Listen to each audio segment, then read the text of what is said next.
Greetings, everyone, and welcome back for another installment of the Community Co-Creation Conversations.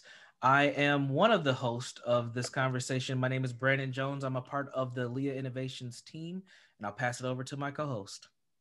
Hi, I'm Tyler Reitzner. I am also part of Team Aaliyah, and we've got with us one of our colleagues, who I will let introduce herself. I am Jasmine Greca. I'm also part of Team Aaliyah. I am grateful to be here.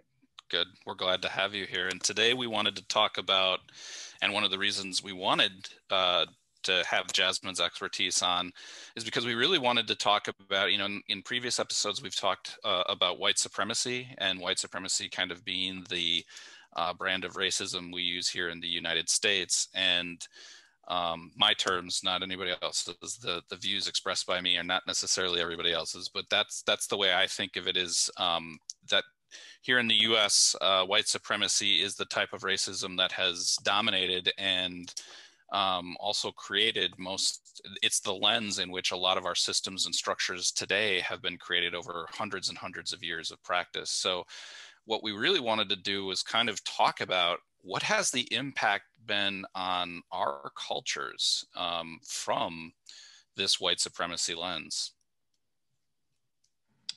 Absolutely. And I'll kick us off. I'll get us started.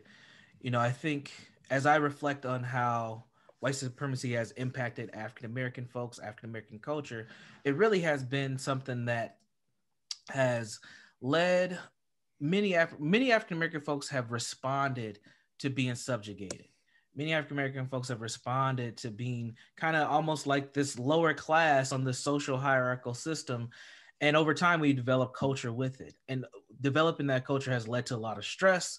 It has led to a lot of cultural customs that we've developed for our survival and things that we manifest. But it also has led to a lot of genius and creativity as well. So it's not all bad things that have happened by developing under this culture of white supremacy, but it is something that we have to take heed to, because it does have a huge influence to who we are as African American or Black people. Yeah, and to kind of echo with Brandon, it's within the indigenous communities, and a lot of people know the term historical trauma, but when it comes to white supremacy and the communities, it's been detrimental to a lot of not only like our identity, culture identity, but also with family traditions, with our communities. We still show up in the world on kind of the lowest level on the Human Development Index. We are the highest disparities in almost every single system that we have in the United States. And it's the way we show up in the world is in so much pain and grief. And you see that in the pain-based responses in communities when it comes to substance abuse disorders, chemical dependency, broken families. And it's just a cycle that is so hard to break because white supremacy continues to be upheld. So we're going to continue seeing these cycles of poverty and these cycles of trauma and all of the pain-based behaviors associated with that. And until we can actually break that cycle, we have to break white supremacy as a culture. Yeah, and it's interesting, because a lot, what I find myself, I can feel in my chest, like I'm feeling a little tension and a little nerves, because talking about white supremacy's impact on white culture, especially with people of color, it's a little nerve-wracking to say the least, mainly because we have to admit there is an impact, right? And it's, in my mind, racism is trauma, which it's trauma because it's abuse. So racism is abuse. And that means if white supremacy is the dominant form of racism here in the United States, the abusers are white folks. And that's a tough thing to swallow. That's a really hard thing to take in. And yet it's true, whether it's intentional or not. That is where we fall, and that there's an impact on us from that. And we have to be able to acknowledge that and heal and do the things we need to do so that we aren't dehumanizing people. And really so that we're not dehumanizing people to make ourselves okay. Because that's really what it boils down to, white supremacy, white people having to be the standard, when that scientifically isn't true. Like, obviously that's all false, it's a delusion, but the fact that that delusion has to be maintained for us to be okay, be maintained at all costs for us to feel okay with ourselves, there's an impact to that that needs to be addressed. There's trauma behind that that needs to be healed.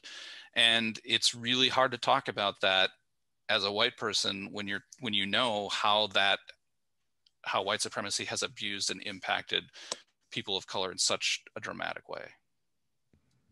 Absolutely.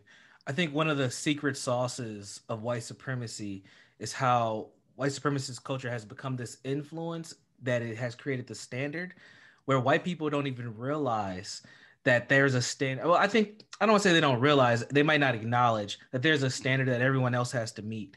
I've been in plenty of conversations where white folks have shared and said, I don't even have culture. Like, culture Yeah. is something that other people have. And so I'll ask them, well, where are your people from? Like, where are your ancestors from? And they'll say, they're from Poland, or they're from Italy, or they're from France, wherever, right? They're from all these places. And then white people will say things like, well, I'm just a mutt. And it's like, okay, you becoming a quote unquote mutt means what?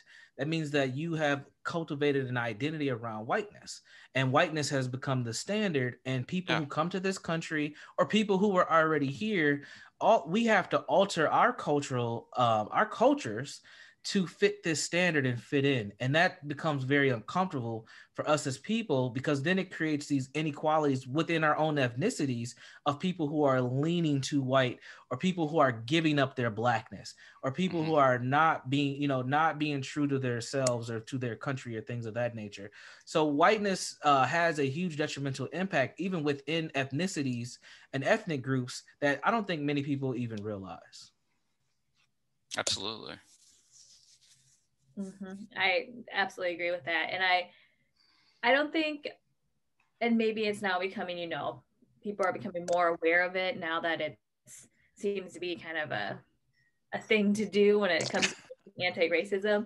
But how embedded it is within every single layer that we navigate through in the world. Like, it's, I just had a conversation with someone else when it comes to the whole idea and concept of evidence-based practices, how Mm-hmm. even culturally we have to adapt to what the white standard is when it comes to what's considered evidence-based practice, which is why there's so many issues when it comes to the government systems, because cultures and communities know what works for their own people and their own families, and but those don't meet the equivalent of what a white evidence data based measurement is.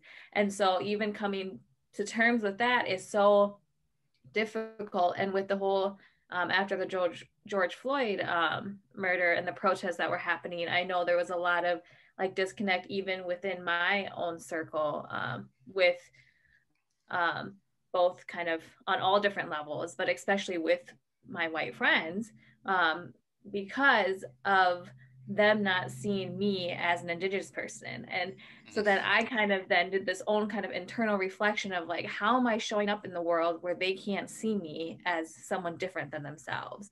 So it's just like, and so I kind of did this whole internalized battle of like, am I upholding white values so much that I am completely not leaning into my indigenous side for other people to see that in the world? And it's the same thing as even with I think in my introduction I missed it. So I'm an enrolled member of Shawnee River Sioux Tribe, as well as affiliated with Red Lake. But I grew up in the cities, so I'm considered an urban Indian. But even with that, there's so much marginalization, because it's like I'm not Indian enough to be a reservation Indian, and then I'm too Indian to be an urban Indian, to live in an urban area. So it's just exactly what Brandon was saying. It's caused this internal conflict and kind of horizontal. I think they call that horizontal racism or oppression within, Mm-hmm. where even in your own communities and culture, it causes problems. Absolutely. And in white culture, it sets a standard that's not really like it's not attainable. These standard, and that's why, like, I don't know if folks realize this, but life expectancy in the white community and white people in general has been going down for almost 5 years now. And that's a direct result of, and the reasons are suicide and addiction, which are ways of dealing with pain, and not recognizing that this white supremacist culture is causing pain to even white folks is delusional. And it's like the numbers are pretty well there. I mean, we're not happy people. So something needs to give. This kind of trying to live under this delusion and not really being honest and able to examine ourselves and our culture, which we do have. And I think that's part of the thing is, we do have a culture, and what we don't have is a culture without white supremacy. And that's what we need to create, a culture and a community without white supremacy. And for me, one that doesn't marginalize, which means getting rid of this culture of white supremacy, patriarchy, and elitism, and really examining those things in us and how do those things impact us and the way we think and behave and go about the world. For me, there's something to this idea of that I can't be okay if I'm not above someone else in some way, shape, or form. And that's a big part of white supremacy culture, is we have to be above someone else. And what ends up happening is when there's no Black, Indigenous, people of color in the room, and it's all us white folks, then we start doing it to ourselves. Like we have to start, I have to be better than you in some way, shape, or form. And that is exhausting. That is abusive to ourselves and to people around us. And so there's a lot to explore on the impact. I also want to add that I'm not sure, and I'd love to hear what you both think of this, because to me, I don't know that it's appropriate that we heal or work through these things together necessarily or intercommunally, because I do know and acknowledge that the healing that white folks need to do can be absolutely can still continue to be abusive to people of color and their own healing processes. Yeah, I think we kind of touched on it a little bit in a previous episode. But yes, I think that the work is very different for white folks than with BIPOC folks. And then even I think within the BIPOC group, the work's different for folks in that group as well, because we've all been impacted by racism and white supremacy slightly different. But there is work that I do believe that there's work that collectively needs to be done. And I think that these things need to be done at the same time. I don't think we should wait for white folks to get all their stuff together. I think that work needs to just be done collectively and within our own cultural groups to the best of our abilities. Because my work as a Black person is undoing anti-Blackness. And anti-Blackness is just a stem off of institutionalized racism, where we've just kind of developed racist ideals upon ourselves and have a low self-esteem, have a low viewpoint and value system on ourselves as a people. And then that shows up in many different ways to the harm that we do amongst ourselves. And then we live in a system that just kind of, doubles down on that. And it makes things very, very difficult. And that's hard work to do, but it's necessary work to do both as an individual and as a community. But I also think that white folks need to do their work too. And I know that when it comes to Indigenous folks, they have their own particular type of work as well. And I don't think that anyone's work is more important than the other, but they all need to be done in tandem from my viewpoint. And I just want to, because I definitely want to hear from Jasmine on this too, and from a community co-creation standpoint. I don't know, just because the work needs to be done differently, I don't know that there's not room then to also be doing the co-creating at the same time.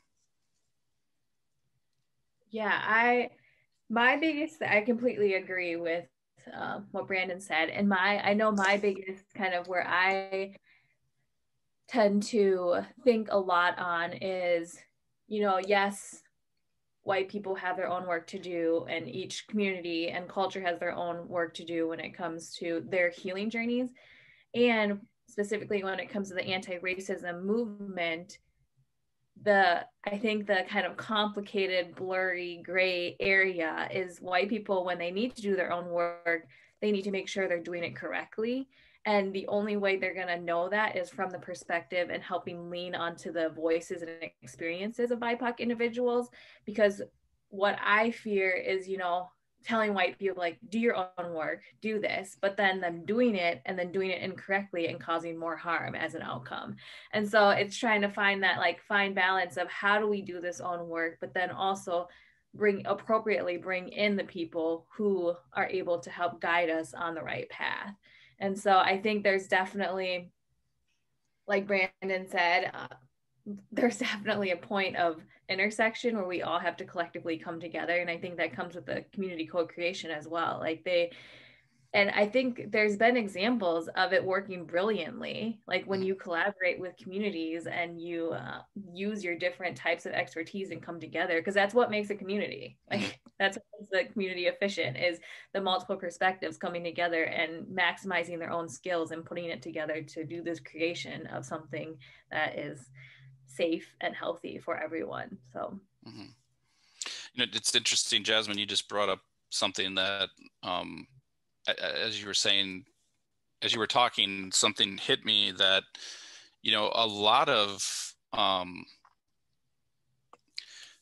so the idea of doing your own work, but making sure it's the right work, right? Like, to me, that falls back into the parallels of, doing individual trauma work, right? Like the white community, like a person dealing with trauma, like I've dealt with trauma healing for myself, and I can do only so much by myself because it's at the end of the day, it's all about relationship and connection. And so if I'm doing the work correctly, it's going to promote relationship and genuine connection, authentic connection, as opposed to just staying in, like, if I'm not doing the work for real, then I'm just staying in my little bubble and playing it safe. And that's the same thing for us white folks, in doing this work. If we're only just staying in our community and pretending, like reading books and, I'm not trying to knock book clubs or things like that. People, but as long as you're building a community around it, that then connects to other communities. Like, that's the point. If we're just like doing our work in a little bubble and not, and then we're not really healing if we're unable to still do the act of connecting with other people. And it's because it's all about relationships, and relationships to me are also like real relationships. And that's not about feeling good about each other. That's about working through some of the tough stuff and working through some of the tough conversations. So they have to be done they'd have to be done together. Otherwise, you're really not doing even the individual work unless you're doing it in community. I agree with that. And I think that becomes a more difficult task for white folks than it does for people in the BIPOC group. Because traditionally, BIPOC folks have been much more collaborative in these efforts and much more willing to have these conversations. And white people have had more of an angst or more of a discomfort with having either BIPOCs join in their group or going into BIPOC spaces. So again, it highlights the different type of work that each group needs to do. But it's also important to understand, why is that such a difficult task for white folks to join? Because I think that when we can answer that question, it highlights an important area of what community co-creation can be, because now we're getting over a cultural hurdle that's keeping inequities in place. Agree. And that is a topic that could take about 5 different episodes. Which is probably a good place to wrap up this one. Jasmine, any final comments or thoughts that you have before we wrap up? I don't think so. I would encourage more conversations around this because I think people need to hear it. But no last minute thoughts for me. How about you, Tyler? Anything before we wrap up? I think we've said it all, and I don't think I can say any more without getting into a whole new episode. So we'll save it for another time. All right. Well, that's an invite for all of you to come back and join us at Community Co-Creations with Aaliyah Innovations, and we'll see you next time. Thank you. Take care.